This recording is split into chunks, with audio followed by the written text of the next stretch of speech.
Mr. Chair, I am going to consume my time by making a disclosure.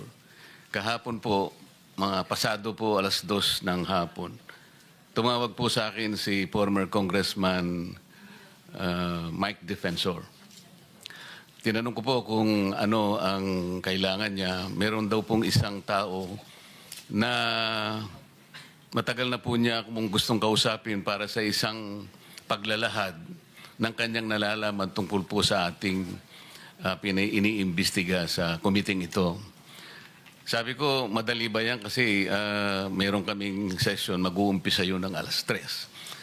Sandali lang ito, sabi niya, kasi nandito lang naman kami rito sa may Golden China. Ito pong restaurant malapit sa atin. Mga 5 minuto lang po siguro mararating natin.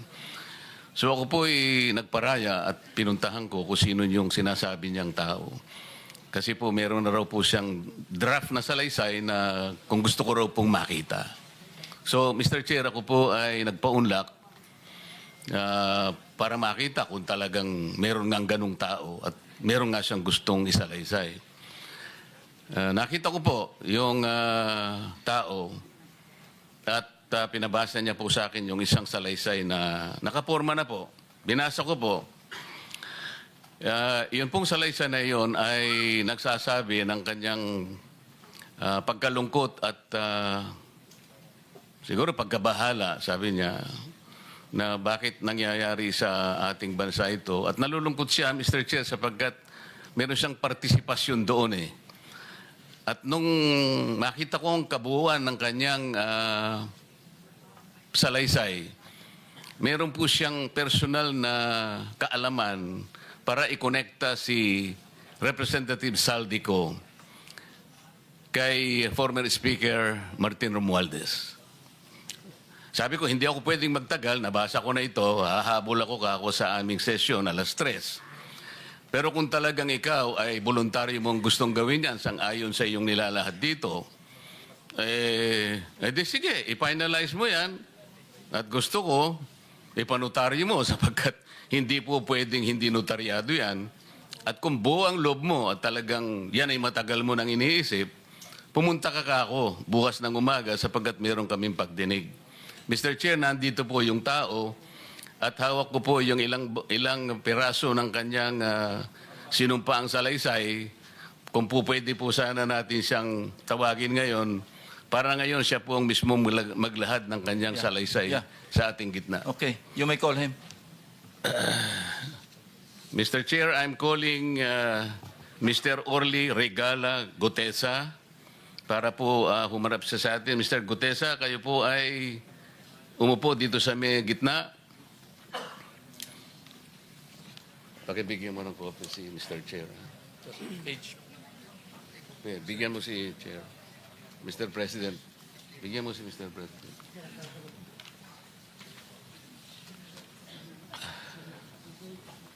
Manatili ka muna nakatayo kasi nunumpa ka.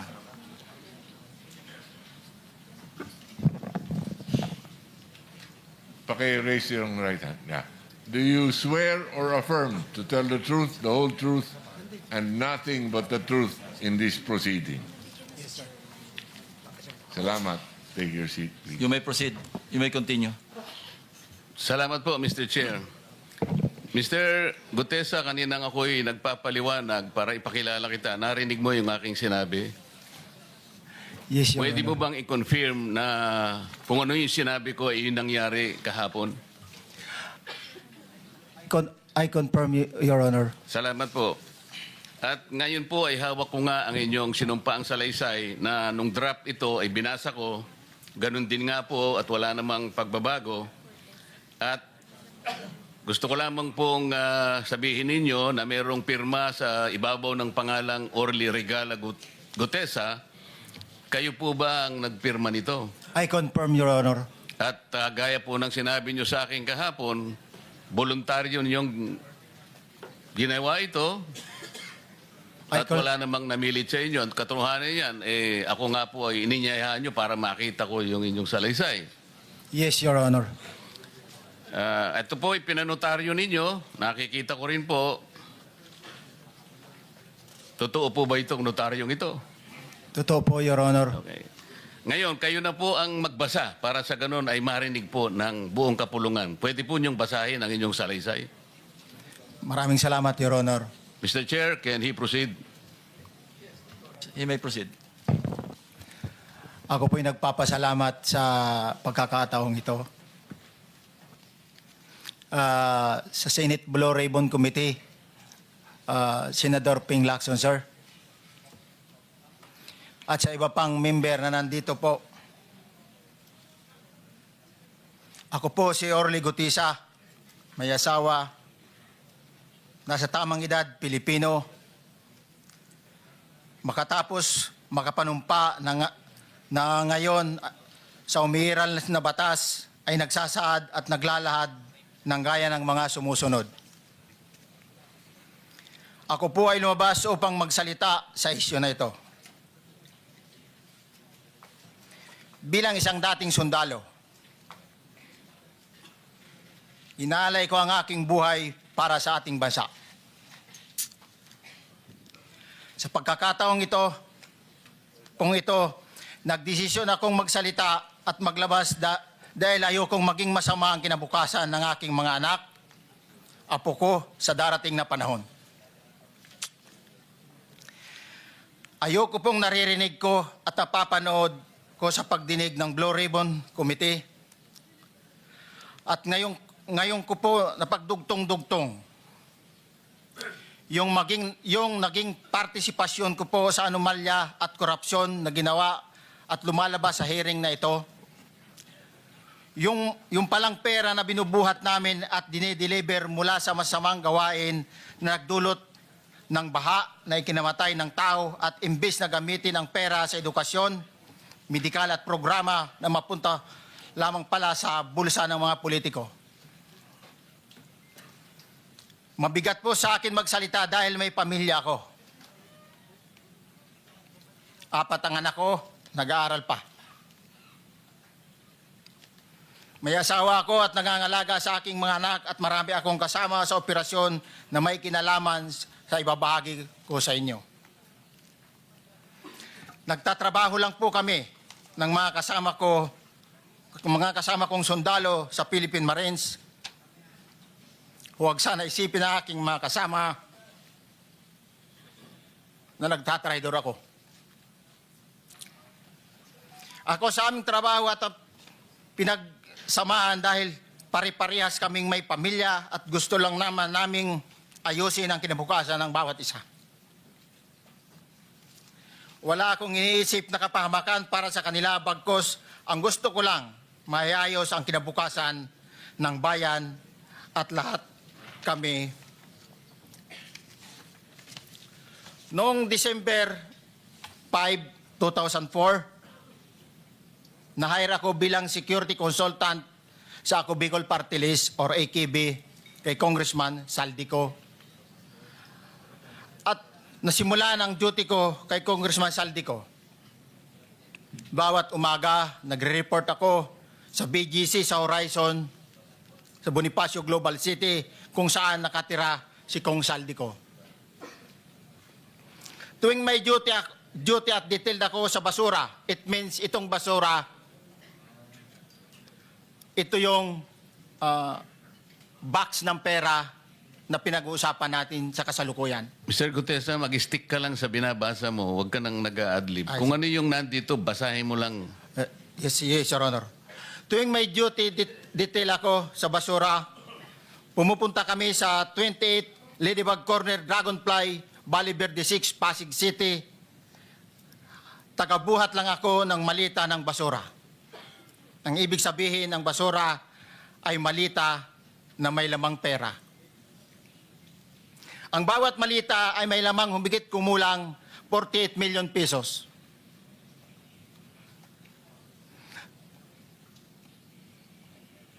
Ang bawat malita ay may post-it na nakadikit na nakasaad kung magkano ang laman ng bawat malita.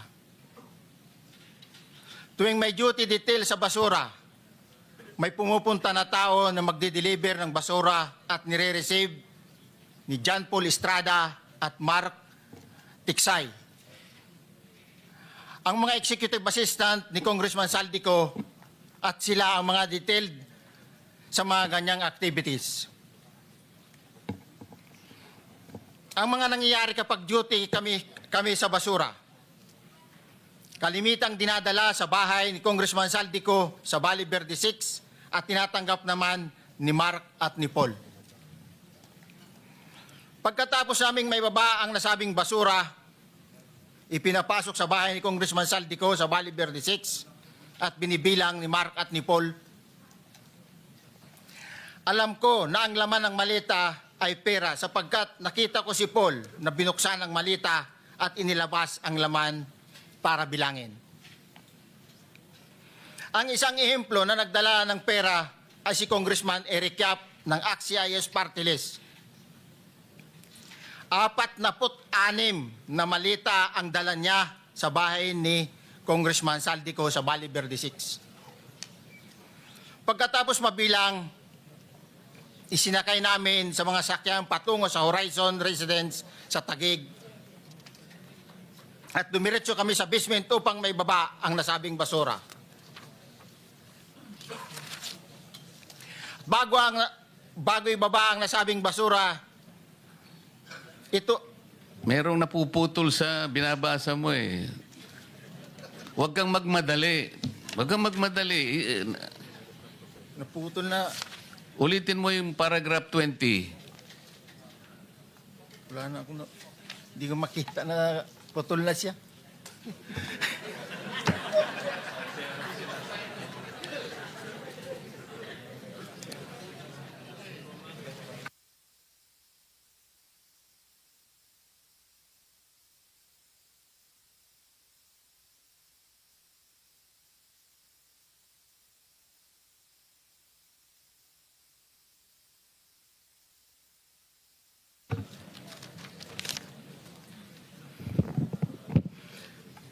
Pagkatapos, mabilang ang sinasakay namin sa mga sakyang patungo sa Horizon Residence, Taguig.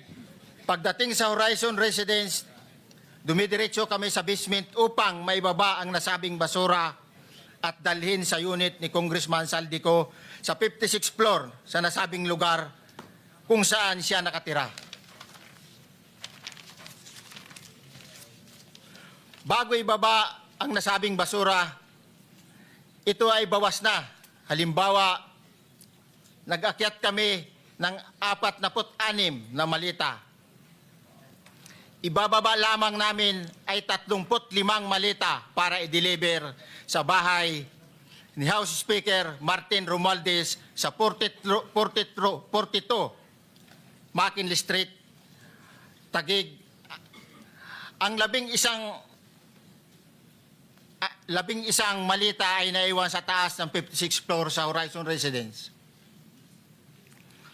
Humigit kumulang 3 beses ako mismo ang nag-deliver ng basura sa bahay ni Congressman Saldico sa Horizon Residence at sa mga bahay ni Speaker Romualdez sa 42 McKinley Street, Taguig. Mas maraming pagkakataon na nagde-deliver kami ng basura sa bahay ni Speaker Romualdez at sa bahay ni Congressman Saldico dahil iba-iba kaming mga nakadetailed na close-in, backup at advance party na nagkakaroon ng rotation. Sa huli, ako po ay nagnanais na mapasailalim sa Witness Protection Program dahil alam ko po nanganganib ang buhay ko at ang aking pamilya sa ginawa kong paglalahad na ito. Sa katotohanan na ang lahat ay nilagdaan ko, ang salaysay na ito ay kusang loob at walang anumang pamimilit at bunsod lamang ng hangarin matulungan ang ating bansa. Ito po ay nilagdaan ko, Your Honor. Thank you, Orly. Before you proceed, meron lang ako papakitang litrato sa iyo, no? I-confirm mo, kasama na rin si Bryce, kung yan ba si Paul na binabanggit mo. I confirm, Your Honor. Yun nga po, Your Honor. Siya po. Okay, so, yeah, for the record, andito po yung litrato nung binabanggit na si Paul. Ang palyado nito.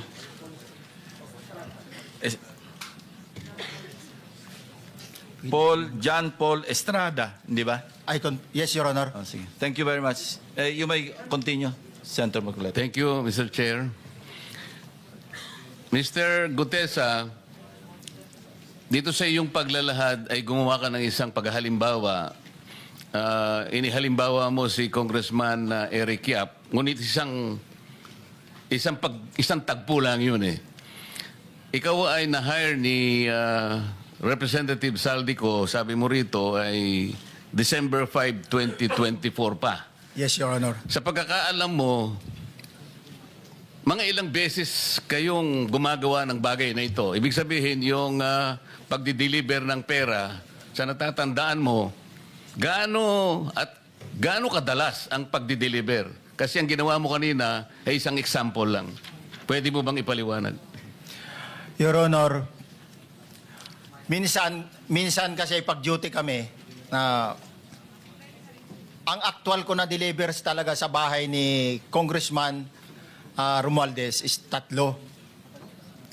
Tapos pag may duty kami, nagkakaroon ng detailed. Minsan namumonitor ko doon sa group chat namin, may basura tayo deliver. Minsan namumonitor ko siya is 3 times a week ang delivery doon sa Forbes, sa bahay ni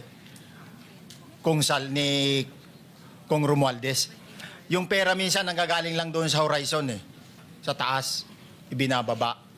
Tapos may detail lang na tao, namumonitor ko naman sa GC namin. Kaya nalalaman ko yung movement ng tropa, kung ano yung sinasabing basura ng delivery. Your So Honor. yung delivery o yung movement ng tropa nagaganap average 3 times a week. 3 times a week, Your Honor. Nagsimula noong December 2024. Yes, Your Honor. Hanggang ngayon ba ay naglilingkod ka pa kay Representative Saldico? Sa kasalukuyan po ay nag-resign po ako noong August 5, itong taon po na ito. So, maliwanag ba ang ibig mong sabihin para sa kapulungan ito ay nag-a-average ng 3 beses sa loob ng isang linggo ang pagdi-deliver ng pera kay Representative Saldico at tuloy-tuloy naman doon sa bahay ni former Speaker Martin Romualdez sa ganong rate, ganong beses, 3 beses sa loob ng isang linggo. Yes, Your Honor. Magmula December 2024 hanggang ikaw ay mag-resign noong August 2025, this year. Yes, Your Honor. Mr. Chair, Senator Marcolita, short Yes. interjection. With the permission of Senator Marcoleta. Thank you, may Mr. proceed. Chair. May maibigay ka ba na pangalan? Kasi ang sinasabi mo lang ngayon, as far as you're concerned, during ikaw ay nagdo-duty, nagro-rotation basis yung duty. So pag wala ka, absent ka, iba ang nagdo-duty, iba rin ang nagtatanggap sa pera at nagdi-deliver. Am I correct? Senator De La Rosa, may I just remind you na isang follow-up. Pero kung gusto mo ituloy at pahig si Senator Marcoleta, naka-charge sa oras niya yung mga susunod na tanong. Okay? Okay lang. Okay lang. Sige boss, May- nanghiram meron lang pa naman namang- ako sa iyo. Go ahead. Meron ka pa namang 4 na minuto pa mahigit yan. Yes, sir. So, sige. Very quick lang. So, pag hindi ka duty, may ibang nag-deliver ng pera kay Saldico at kay Speaker Romualdez. Pag nangyayari yan, sir, pag hindi ako duty, may makadetail talaga sa basura na yan. Pero ang authorized lang na mag-deliver at mag-receive niyan is yung 2 tao na binanggit ko, which is John Paul Estrada and Mark Tiksay. Okay. Thank you, Mr. Chair. Thank you, Senator Marcolita. Mr. Gutesa, sa panig ng pagdi-deliver sa bahay ni former Speaker Martin Romualdez, sinong tao ang nagre-receive? Sa mga ganun, sir, ang may contact, Your Honor, is yung si Paul at si Mark lang ang may contact doon sa receiver. So pagdating doon, nakabukas na yung gate doon sa Forbes, pumapasok na lang kami. Then pag nabuhat na namin yung mga malita na ibaba na, so lalabas na kami. Wala na kaming basta may deliver lang namin yung mga basura doon sa bahay, wala na kaming noon, Your Honor. Alin-aling bahay Yung ang 42. pinagdi-deliveran mo sa panig ni former Speaker Martin Romualdez? Yes, Your Honor, yung 42, yung dito sa may Forbes Park. Yun lang? Wala nang iba? Mayroon pa yung bago nakaraan doon sa 19 Nara, yung dating bahay ni Michael Yang. Sa pagkakatanda mo, mayroon pang ibang lugar na kung saan nagde-deliver kayo? Sa Aguado, dyan sa, Malacanang. Aguado? Excuse me, Senator Marcoleta. Sino Michael Yang? Yung dating sa Pugo yata yon. Sa? Yung dating sa Pugo. Yung Michael Yang. dating bahay ni Michael Yang. Dating bahay. Yes, Your Honor. Okay, thank you. Ibig mo sabihin, nabili ni Speaker Martin yung bahay ni Michael yan? Allegedly, Your Honor. Pero paano mo alam na bahay ni Speaker yon? Kasi doon na nagde-deliver yung tropa nung hindi na nagde-deliver doon sa 42, Your Honor. Ngayon, sinasabi mo meron kayong chat. Nagagamit mo yung chat para ma-monitor mo yung rate ng delivery at kung sino-sino yung nagdi-deliver? During the time nung nandoon pa ako, Your Honor. Mr. Chair, salamat po at baka meron pa pong Thank you. gustong itanong ating May mga kasama. papakita pa ako isang litrato pa, no? Identify mo lang siya. Sino yan? Mark Tiksay, Your Honor. Meron pa ba nakakakilala sa kanya bukod sa'yo? Dito? Wala. Nabanggit kasi ni Engineer Alcantara rin dito eh. Sa salaysay mo noong September 23, sinasabi mo, hindi ko po siya na-meet during pagdadala. Ang tao niya po ay may alias lang na Paul at Mark. Na-meet mo ito si Mark, Engineer? Sa Valle Verde po, once lang po. So, kinukonfirm na si Mark Texa ito? Mark po and Paul, karaniwan po naman. Okay, thank you. Thank you, Senator Marcola.